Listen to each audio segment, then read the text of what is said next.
Making beautiful websites is all about sizing and spacing things correctly so they look beautiful. And to make certain sizes, you have to mark them with certain units. So whether it be pixels, whether it be percentages, whether it be ems or rems or inches or other things, right? So actually on W3 School's website, there are common CSS units mentioned. Actually not the common ones, but all of them. So there are two things that you want to keep in mind. There is something called absolute units. Absolute means they don't depend on anything. And there's something called relative units. That means they depend on something. So there are many options that we have. We have centimeters, millimeters, inches, pixels, points, PCs, because I've never heard of that. And there are relative units as well. Ems, EX, CH, Rems, VW, VH, and so forth, percentages, right? So actually, in the real world, not all of these are used, or they're not as widely used. The only widely used ones are actually pixels as absolute lengths. And then for relative lengths, there's ems, which are the common ones. There's rems, which is the common one, and percentages, which is the common one. And in this video, we're going to look at all of these, all right? So in our lesson over here, we have this simple little box, and we have certain padding over here and border with certain pixels, all right? So we're going to ignore these particular styles for now. Let's say if I want to make the width of this particular container 50%, let's see what happens. Is it 50% of what, right? So if I come over here and say width, and I say 50%, and I refresh, it's 50% off the entire page. And if I look over here in my documentation, it says relative to the parent element. So this container, let's see where it is. This container is inside the body. So it's going to be 50% off its parent, which is the full body. So let's say if I create another div element with, I just call it something, and I put this particular div inside it. All right, so I'm going to just move it. All right, and let's say if I make this one dot something to be a width of, let's say, a hard pixel value or absolute value of, let's say, 500 pixels. Before I refresh, what do you think this is going to be now? I think it's going to be 250 pixels because 500 is the width of something. And since BG is the child of something over here, right, it's going to be 50% off its parent, which is 250. So let's see.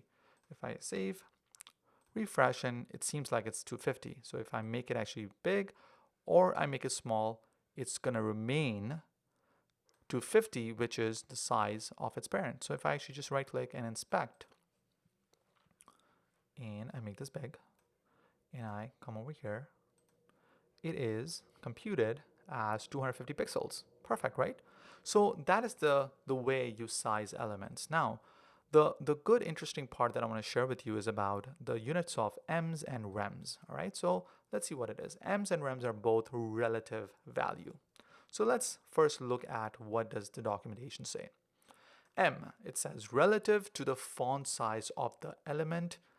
2M means 2 times the size of the current font.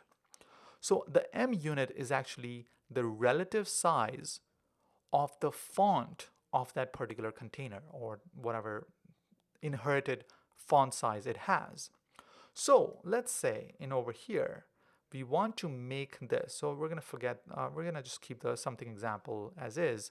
So let's say we want to make this 1M, all right? Forget the percentages. We're just going to make it 1M. What is it going to be? Let's take a look. So I'm just going to refresh, and okay, it's pretty small. So it is basically, this width is the size of the font. So what is the size of the font right now? So if I just come over here in that particular element, all right, and I go to compute it. So I'll just make this big. Go to compute it and go to font size. Font dash size. Make this bigger. Font size, and scroll down, look for font size. I don't see it. So in most cases what happens, it shows up over here, 16 pixels. So in most cases what happens, show all, okay, now I'll see it, 16 pixels, perfect. So the font size of this container is font size is 16 pixels. So basically 1 EM means 1 times 16 pixels. Whatever the font size of that particular container is going to be 1 EM. So if I want to make this, 160 pixels, I'm just going to make it 10 EM. So it's now going to be 160 pixels. Now, it doesn't matter what the size of something is, what the size of whatever is. So I'm going to make it 5,000 pixels and I refresh. That's not going to make a difference because this is always going to be 10 EM, which is 10 times the font size of this particular container, which is 16 pixels. So now, if I want to, a lot of times the reason EM is very helpful is a lot of times, let's say you want to scale your websites or make everything big on your website. So if you have set the sizes in Ms, if you just change the font size of your entire website, so let's say if I just come over here and say body, and the entire body's font size should be, let's say 20 pixels. So body, font, size, I'll just make it 30 pixels so it's easier to visualize this. So I've now refreshed it. Now I'm going to save and now refresh. You see, now this is 30 pixels. Everything is 30 pixels, but then this is 30 times 10, which is 300 pixels. This is going to be 300 pixels. So you can easily scale up or down your website. So since the body is 30 pixels, everything is inheriting that particular font size. So that's why this BG font size is also 30 pixels. But let's say if you want to make sure that BG's font size remains 16 pixel, you can save it as such, and it's going to actually reset to 160 pixels because it reads the font size of the element.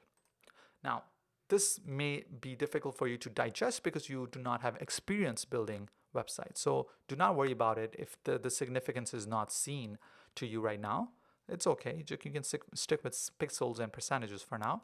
But Ms are very popular and highly used these days.